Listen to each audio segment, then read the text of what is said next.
Hi everyone, welcome to the answer session day 26 और हम 9 बजे शाम को मिल रहे हैं 30 डेज प्लान को कंप्लीट करते हुए हम काफ़ी करीब हैं. So welcome to Anjan Kala शायस. This is Arpita Prakash welcoming you on 1 March to discuss the answers of the particular questions. SNT का स्टैटिक क्वेश्चन जो हमने देखा था that was that the first exclusive meteorological satellite that was built by ISRO was named after which personality? ठीक है, the answer is that it is named after Kalpana Chawla and the name of the satellite is Kalpana 1.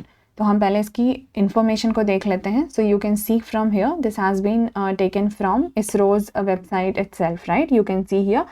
So Kalpana 1, this is the name of the satellite, but it was renamed as Kalpana 1. So earlier the satellite was, because it was a meteorological satellite, so earlier the name was METSAT, okay?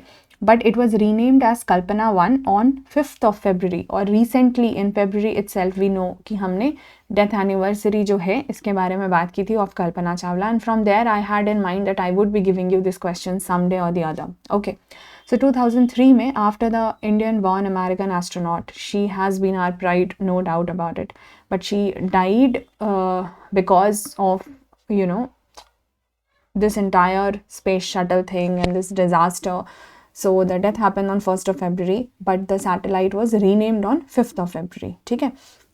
So this was happening, and this is the first in the series of the exclusive meteorological satellite built by ISRO. Recently also we have seen about one satellite, one launch vehicle. हमने previous वाले में भी एक recent news के हिसाब से बात की थी, but ये बहुत पुरानी news है. न्यूज़ भले पुरानी है, बट आप देखो अपडेशन उन्होंने इस बारे में सितंबर 2023 में आपको ये न्यूज़ दिख रही है from ISRO's side. So just know about this. ठीक है, so this is one of the things.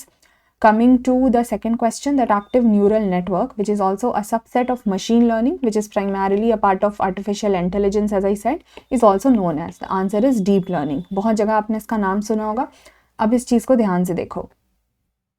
ठीक है, एक तो ये यहाँ पे 2017 की पुरानी न्यूज़ है, ठीक है, और ये सीधे MIT से है, मैसाचुसेट्स इंस्टीट्यूट ऑफ टेक्नोलॉजी. वहाँ उन्होंने ये बात क्या बोला है कि न्यूरल नेटवर्क्स की इन्होंने बात की और इन्होंने बोला कि ये जो आर्टिफिशियल इंटेलिजेंस टेक्निक है, this is also known as deep learning. ठीक है, तो एक तो यहाँ से ये क्लियर हो गया कि yes this is a name. Now अगर हम ये देखेंगे कि क्या ये न्यूज़ में रहता है, is this topic in the news, because this is a part of our syllabus in the science and tech portion.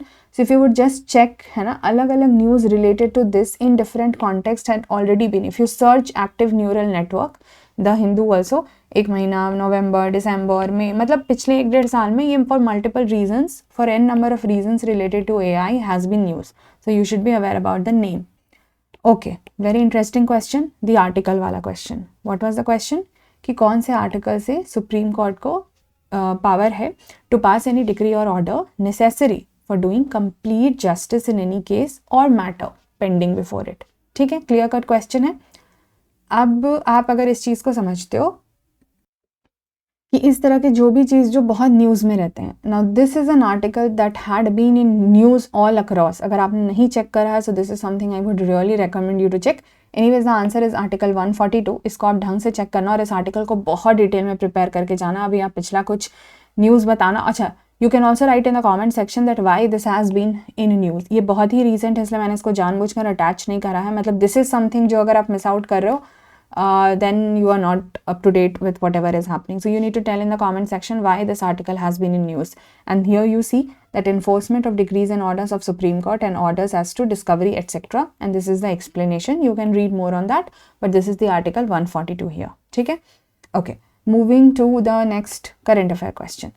So where is the headquarter of International Sugar Organization? Simple सा मैंने question पूछा था, लेकिन before I show you the discussion of that particular answer, मैं आपको ना एक PYQ भी दिखाती हूँ. ये देखो, ये 2019 का एक क्वेश्चन है. ठीक है, with reference to the constitution of India, prohibition और limitation of provisions contained in ordinary laws can not act as prohibition और limitation on the constitutional powers under article 142. It could mean which of the following. आप पढ़ लेना तो बाद में answer पे जाएंगे, पर आपको ये समझ आ रहा है कि article 42 has been directly in question in 2019. और अब आप ऐसे देखो, let's see the options. Let's forget about we know the details of the article, let's, because there are so many to remember, but just see the options. एक option है जो Election Commission of India से related है. ठीक है, तो we are ruling it out because at least we know this is related to Supreme Court, let's say for whatever XYZ reason, but related to judiciary Supreme Court, ठीक है। तो ये तो हो गया, आगे देखते हैं। अच्छा 2 मिनट के लिए इसको साइड छोड़ते हैं because of course we know this is the answer, we have to rule out the other option. यहाँ पे क्या है, ग्रेव फाइनेंशियल क्राइसिस में the president can declare financial emergency without the council of the cabinet from the cabinet, but the question is on emergency and president, so this is not associated. Then state legislature can not make laws on matters without the concurrence of legislature, ये भी नहीं होगा, ठीक है, because we know somehow the question is associated to Supreme Court, the article is associated to Supreme Court, ठीक है। अब यहाँ पे क्या बोला हुआ है ऑप्शन में, that supreme court of India is not constrained in the exercise of its power by laws made by the parliament. Indirect implication यही है ना, हमने क्या देखा कि डिक्री या कोई भी ऑर्डर जो है whatever is necessary for giving justice they can do that, right. तो यहाँ पे क्या हो गया, हमारे लिए ये चीज़ क्लियर हो गई है कि इनडायरेक्टली हम ये नहीं बोल सकते हैं कि सुप्रीम कोर्ट जो है वो पार्लियामेंट जो लॉज बना रही है उनके पावर में उनको कहीं भी रेस्ट्रिक्शन का सामना करना पड़ेगा। सो 142 डायरेक्टली क्वेश्चन में है, that you can see already, ठीक है।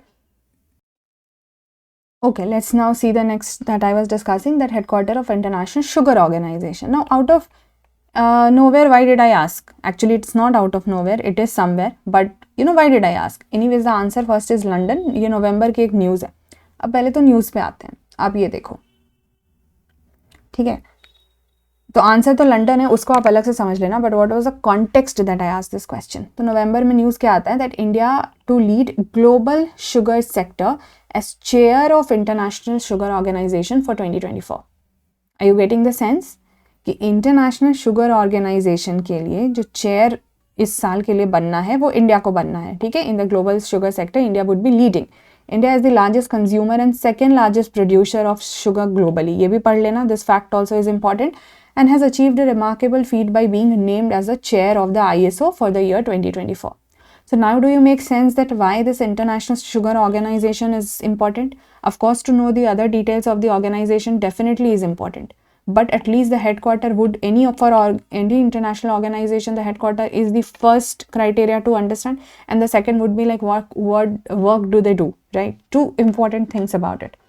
So please prepare about it in detail, and then sugar को उसके बारे में भी थोड़ा अलग से पढ़ लेना। मैप में आते हैं, रुद्रगिरी hillock was the question that I gave you for the map part. The answer is it is located in Guntur, Andhra Pradesh, ठीक है। Why did I ask this? Because it was in news, because here the fusion of rock art has been found, ठीक है। So this is also again driven from current affairs. So you can see July 2023 का ही है, so आपके 1 year में तो सब आ रहा है, and this is coming under art and culture portion, है ना, तो ये आपको पता होना चाहिए। अब यहाँ पे क्या है, a fascinating fusion of rock art at Rudragiri hillock has been found. बाकी इसके बारे में थोड़ा सा पढ़ लेना and just also do the detail part of it, ठीक है। So this is how we have done the discussion. अब आपको समझ आ रहा है why are we relating so many things with each other. It is just not, you know, we are not doing the things in isolation.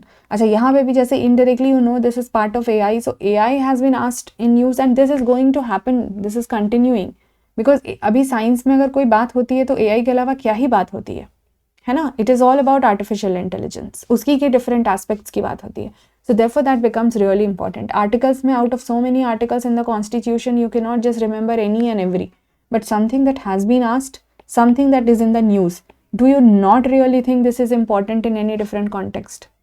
आप समझ रहे हो बात, ठीक है। So all of these things has some or the other reason that has been put in front of you. If you understand the essence, you would definitely be benefiting out of it.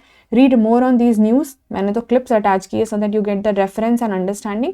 आपको उसको और detail में पढ़ना है, and then tomorrow on day 27 हम question segment में मिलेंगे, and I will be giving you now 1 question on ancient history, 1 on medieval history, 1 on article, 1 on map, and 1 on current affairs.